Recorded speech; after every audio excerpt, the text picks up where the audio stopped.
যাদের পেটে বাচ্চা আছে আপনি নিয়ত করবেন মনের জন্য কিন্তু সিজার করবেন। এই নিয়তটা করেন, ইনশাআল্লাহ আপনিও ভালো থাকবেন, আপনার বাচ্চাও ভালো থাকবে। এই সিজার করার বাচ্চাদের মতন অসর বাচ্চা দুনিয়াতে নেই। বলে ঠিক না? এটা খুবই দুষ্ট। এরা মোবাইল ছাড়া ভাত খায় না, মোবাইল ছাড়া এদের কান্না থামে না, এত খারাপ হয়েছে এরা।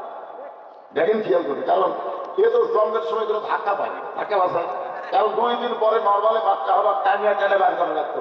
আমার দাদি আমাকে বলছে, ভাই তোকে বের করার সময় তোর মাথা লম্বা হয়ে গেছিল, বলে আমরা মাথা ঠান্ডা ঠান্ডা ভুল করছি।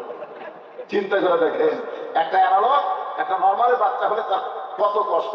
আর এই যে সিজার করছে, পেট কেটেছে, পেট কেটে দেখার ঘুমই ভাঙে। আর 2 দিন পরিচয় করি, তারপরে দুনাতে আসবে। আর দুনাতে আসার সময় হয়নি, কিন্তু ডাক্তারের টাকা কামাই জন্য পেট কেটে দেখেন কি বিপদ হয়ে এত ঘুম ভাঙে। তখন বাচ্চা বার করে পা ধরে এরকম ঘুরে দেয়, এই ঘুরে মাথা চাকরা থাকে, ওই যে থাকি খাওয়া কাছে। এই কারণে দুনিয়া থেকে অষ্টাও কোন জায়গায় ঠিক মতো বসে থাকে না, খালি দুষ্টামি করে। দেখবেন একটা ছেলের বাচ্চাকে বুদ্ধি বেশি না, কারণ ও থাকি খালি তো মাথা এত ঘুরে তোর বাচ্চাও বলতে তোর সাথে পারে না। তাই মায়েদেরকে আমি বলতেছি, মা আপনারা যদি না চান, দুনিয়ার কোনো বাবাও চাবে না তার বউকে সিজার করা।